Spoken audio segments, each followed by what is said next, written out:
Are we here? Yes. Okay, great. So we're live on Facebook. We're live on YouTube. Welcome to our topic of conversation today. And we're talking about why you should think about your life in 17-year cycles. Now, this is a very new concept for me. I was, and there's a whole backstory to this. And so I'm going to try and, hey, Chanel. So when I was in college, I used to work for an organization called Kids Across America. I worked there in college, and then I worked there for several years after I graduated college as well. So I lived in Missouri. I was working Kids Across America. It was my favorite job of all time, aside from what I do now, because mostly I felt like so free. Like I got to do what I wanted to do on a regular basis. We wore basketball shorts, like gym clothes all day, and I worked with kids, and I was just helping them and all that stuff. So my very first mentor, I would definitely say, was this one particular family. The director of the time, him and his wife, they were running the camp, and they were probably like my very first mentors. So anyway, he calls me tonight, and periodically we chat. Like he'll call me periodically just to kind of check up on me and see how I'm doing. And so I've known him, for I don't know, over 15 years at this point. And so he periodically calls and checks up, and we stay in touch. His kids are now in college, and superstars in the country, by the way. Like his son is playing basketball in college, daughter playing volleyball in college, other daughter she's like in the top 10 or something of like players in the country for basketball, anyway, in her age group. So anyway, point is, hey guys, hey. So we're chatting, and we're talking, and original, I feel like I don't even know how to explain this because I really have no plan. um Obviously I value him and his family very, very much, and some of the things, the concepts that I share and the things that I talk about are things that he taught me when I was like 19 years old.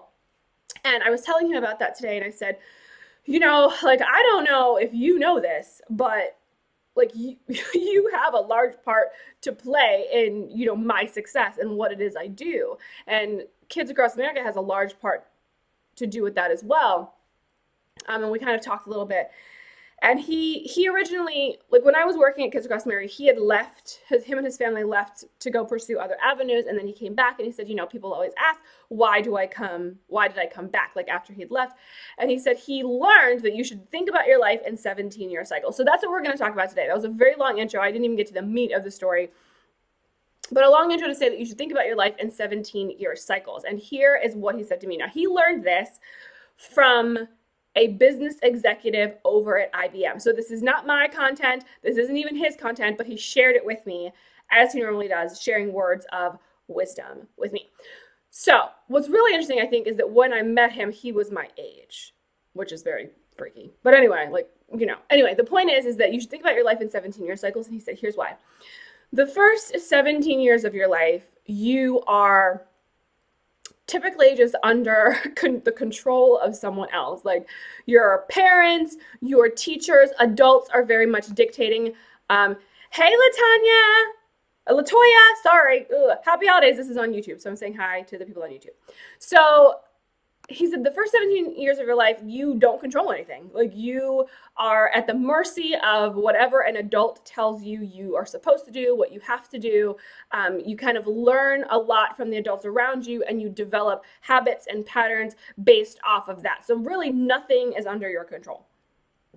The second 17 years of your life is when you start to make decisions for yourself. So you are the one that starts to steer the wheel a little bit. So that's when college happens. You first enter into your career, if you will, and you start to explore the possibility of what it looks like to be yourself. And then the third 17-year cycle, so that's from 0 to 17, and then 17 to 34. And then the third 17-year cycle is really when you are supposed to make an impact. I guess that's when the biggest impact is supposed to happen, in that third 17-year cycle. And we were talking about this concept, and I was like, hey there, Chisetta. And we're talking about this concept, and I was like, that is amazing. He was like, yeah, when the IBM executive told me this, he said, I've read, and he really, when it comes to being an entrepreneur or being a hustler, I think he was probably one of the first people that I knew to do this, and really, help, I guess, cultivate that inside of me. And he said, he's read a whole bunch of different business books, and he has never heard of this 17-year cycle. And so that's why he ended up going back to Kids Across America to work, because he said that, where was the area where he was able to make the most impact in his life? And he said it was at Kids Across America, and he worked there for 17 years, and he just felt like there was a lot of synchronicity there, so he went back to working. And I thought about that, and as you guys know, because I posted like earlier, I said, well, what do you want to talk about today? And this came up, and so I didn't want the momentum, or the inspiration, I should say, to go away. But let's talk about this 17-year concept, because first of all, is it an absolute truth? No. Like, obviously there are children, who are making an impact at younger than 17 years old, and in between 17 and 34 and all that stuff. But I think when you do take a look at the bell curve, right? Like when you do take a look at sort of what's happening and the standard deviation of what life looks like in general, typically it is the third 17-year cycle that you kind of find yourself at a crossroads. At really, like, I think the second 17-year cycle, up until you're like in your 30s, like early 30s, you do start to question things. You start to take a look at like, okay, is this really what, at least for me, it was like, okay, is this really what I want my life to look like? Like I was in a career, quote unquote, I was doing stuff, but I knew that I was not living out my purpose. And we talked about this already a few days ago, where I talked about how do you know when you're living out your purpose. So if you haven't checked out that video, then it's on my YouTube channel. I think the live stream is still in the A-List Entrepreneurs. But you're starting to get to know a little bit about yourself. And it's right then, like right at the cusp of the second or the third 17-year cycle, when you really jump into, I do think that my life is meant for more. I do think that I should be doing something else with my life. And then you also grow more into a confidence because you know yourself a little bit more. And I think as a leader, as a digital leader, as a entrepreneur leader in your industry, you do have to exhibit that level of self-confidence, because otherwise you just will never get to where it is you're trying to go. Because let's be honest, this is new. And I was explaining this the other day, that you're leading into, oh yeah, that was an awakening for you. So you were right in that third 17-year cycle. And I think that is exactly the point, is it is an awakening, Trisetta. Like you do get to the point where you're kind of like, okay, wait a minute. Like, is this really what I want my life to be? And if it is not, you move into a space where you make a decision. And I think that's the point of all of it. Like when you want to have a successful business, you have to be very, very good at making decisions. And I find that that's just not really the forte of a lot of people. Like a lot of people are not good at making decisions, probably because the first 17 years of your life, you just didn't make any decisions. It was under the guise or the advice or the control of somebody else. And then you have the second 17 years where you're really trying to get to know yourself, but it's so based off of the first 17 years that you're not really even truly making decisions then. And then you get to the point where you are in your 30s, and you get to the point where you're around 40, and you start to say, you know what? Like now it's time. Now it is time for me to step into a different space.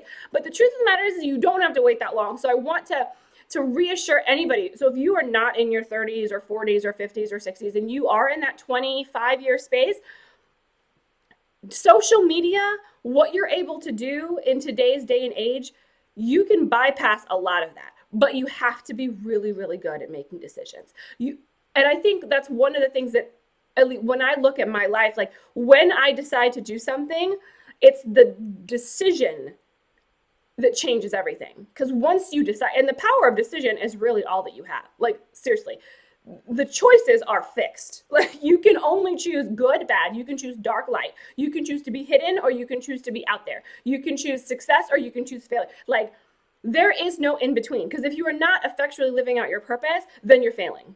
Do you see what I mean? Like there's no like, well, I'm kind of successful, because success is dictated it's predicated on what your purpose is, right? I mean, a hammer, I can use a hammer as a spatula, but is that really what it's meant for? Is it going to do the best job? I mean, I might do a decent job of flipping a pancake with a hammer, but that's not really the purpose which it was created. Therefore, it is not a successful spatula. Does that make sense?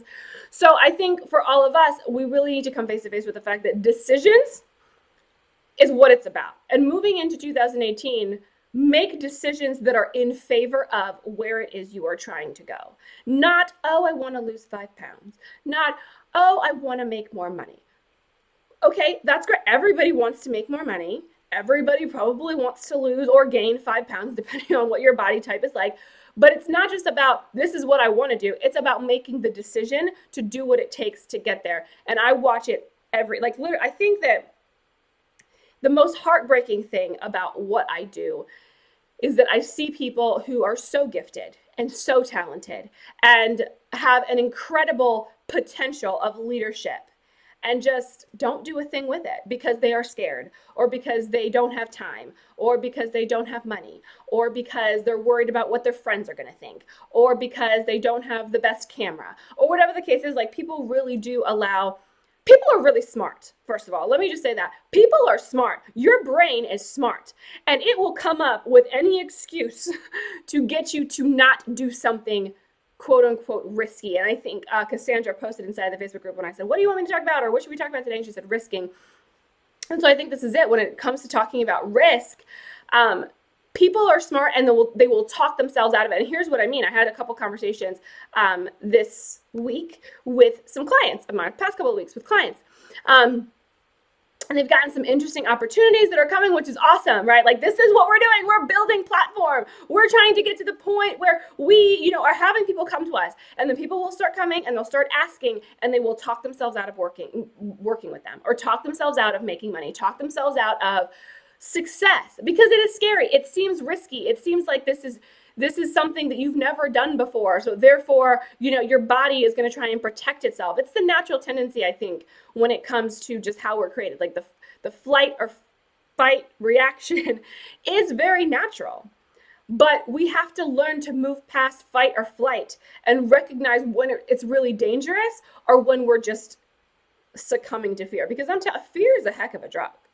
It really is. It will stop you from doing the thing that you're supposed to do if you let it. So you have to create tools.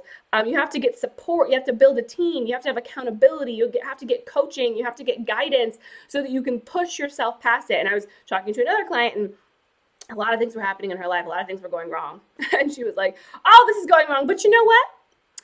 I can tell that my mindset is shifting because I'm not even phased about it. And that's a win. Like, for me as a coach who focuses very heavily on mindset training, and we do mindset training every single week inside a platform, because I know the importance of it. So it's not just like, oh, let me, when I say we do mindset training, it's like I produce a new training every single week so that people can really, because it's all in the mind. And so for me to see the shift, to see when people are like, but you know what, actually, 3 months ago, this would have faced me. Another client, she's just going through a lot of stuff right now. And she said the same thing. And when I say a lot of stuff, these are things that really would rock somebody's world. And she goes, but I can tell my mindset shifting, because traditionally I would just crumble and be depressed and just not move forward. But I know, that, and she started talking about her purpose and started saying, but I've shifted. And so in 12 weeks, the shift, it's really interesting. And so I'm always happy when other people can recognize it, because that's what I do, is I like to watch it and I recognize it. But remember, when it comes to making decisions in 2018, that the power of decision is really all that you have. The options in front of you are fixed, right? As we talked about, success, failure, light, dark, right? Like that is fixed. You can only choose between the two. What choice you make, that's where your power lies.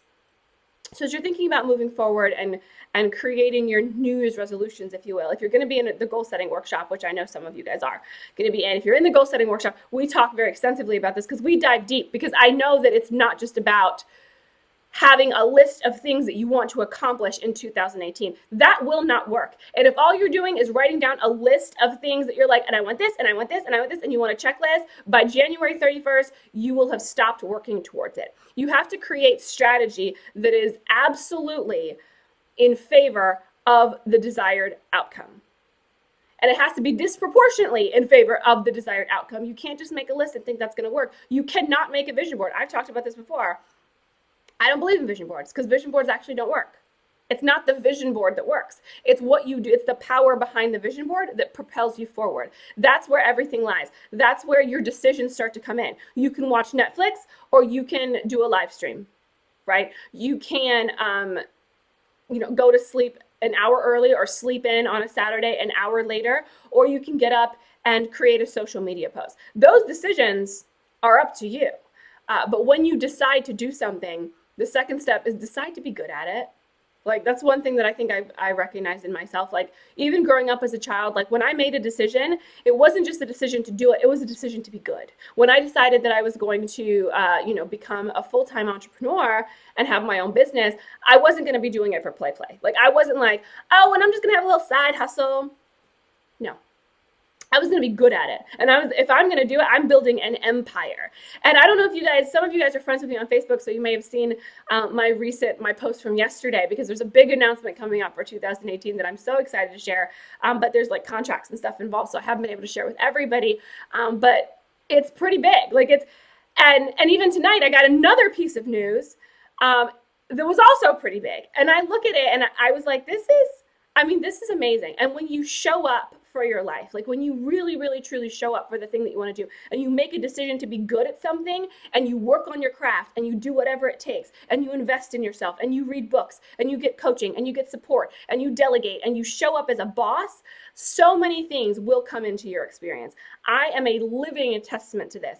I do not let things stop me. I don't care. If I didn't have a camera, I would start somewhere else. I would start with my phone. But so many people will I don't have a camera and I don't know how to talk, and like this isn't working. And I've been joking for the last week and a half about how Mercury's in retrograde, so technology isn't working, because it stopped working for me too. But I'm not going to sit there and complain about it. I'm going to say, okay, well, it's not working. I'm either going to step away and do something else and get out a pen and a paper and start writing. Like I live in antiquated 1942.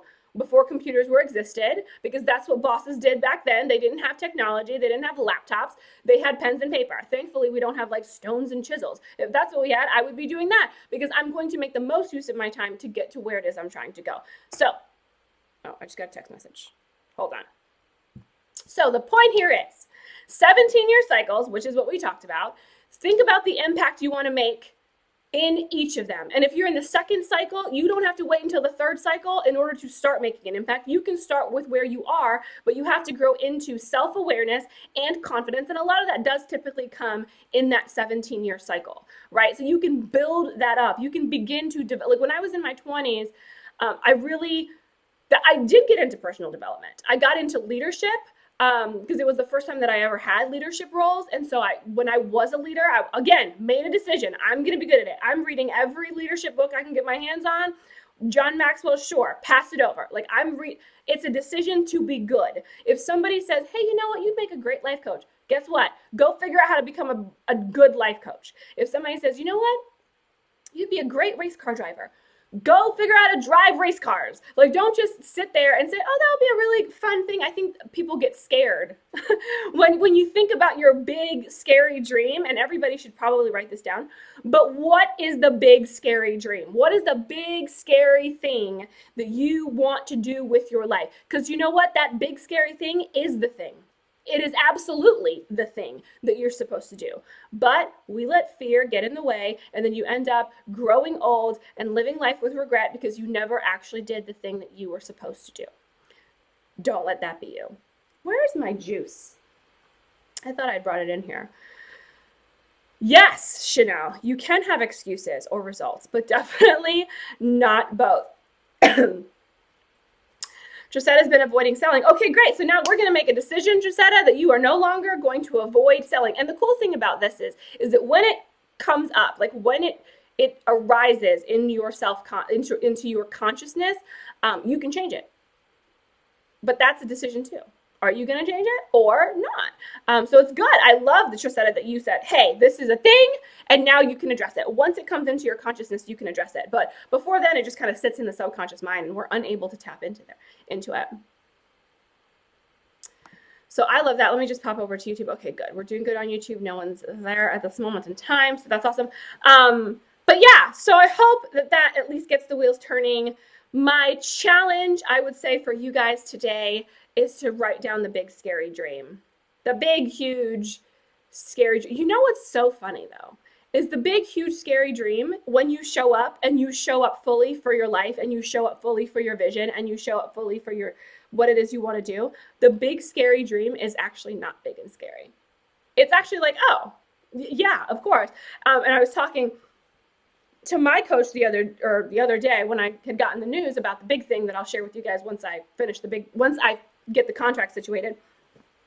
I was like, this is such a great lesson for me because I think it's going to teach me a lot about just, I think, Hollywood industry and how entertainment works and things like that. And then he messaged me back and he was like, yes, it will, because what's interesting is, and he had discussed some things about Hollywood because whatever. And I was like, well, I don't think I ever knew that. But thank you. That's a real life principle that I get to think about. And then I said, speaking of real life, it's funny that this is mine. But it's not, but it is. You know what I mean? Because I can remember being, a little girl and knowing that there was a huge calling in my life, but not knowing what to do with it. I can remember being 21 and about to graduate college and say, what am I going to do? I don't want any of these jobs, right? These are none of these jobs. And I got a lot of job offers. I was a very good student and I got a lot of job offers. And I was like, I don't want any of these. And then I can remember being, 25 or 26 and saying, okay, I need to start chasing some dreams of my own because this job situation is just not working out for me. I kept finding myself unhappy. So I can remember what it was like to be in a space where you feel the fire in your belly, you feel the calling, but you just don't know. Back then, I didn't know entrepreneurs. When I was 21, there was no YouTube. When I was 21, I think Facebook had just come out, right? When I was 21, there was no online entrepreneurship or any of that. And I wasn't exposed to it. But once I was exposed to it, it was literally instantaneous. The instant that I was exposed to online coaching and personal development in the online space, I was like, oh my, yes, well, that's what I've always wanted to do. Sign me up. Right. And then made a decision to be good at it and got the training that I needed, got the coaching that I needed. Still have the coaching, because it's all about elevation. Once I got the basics and I was like, okay, what's next? Right? How do I elevate? I'm ready to go to the next level. Once I make $10,000, I'm ready to make 100,000. Once I make 100,000, I'm ready to make 500,000. Once I make 500,000, I'm ready to make a million. Right? So it's all about elevation. And it always feels scary. And so that's the thing. It's if you're scared now and you haven't made $1 in your business, that scary feeling does not go away. When you want to make $10,000, you're going to have the same scary feeling. When you want to make $100,000, you'll have the same scary feeling. It's the same thing. You just learn the tools to push past it and keep going anyway. And then you'll create historical data in your mind to say, this is normal. It's just a normal part of the process. You just move past it and then you go on with life. So, well, there we are. My battery is now at 5%. And so I'm going to hop off of this live stream. Thank you guys for joining me on this Friday night. I hope that it was at least entertaining. But write down your big scary dreams for 2018. And then if you want to get really bold, share them with us inside of the group with the hashtag my big scary dream in 2018 is, and then let us know. I would love to hear it. Thank you guys so much for joining me. I love you a ton. And I will talk to you guys very soon. Take care.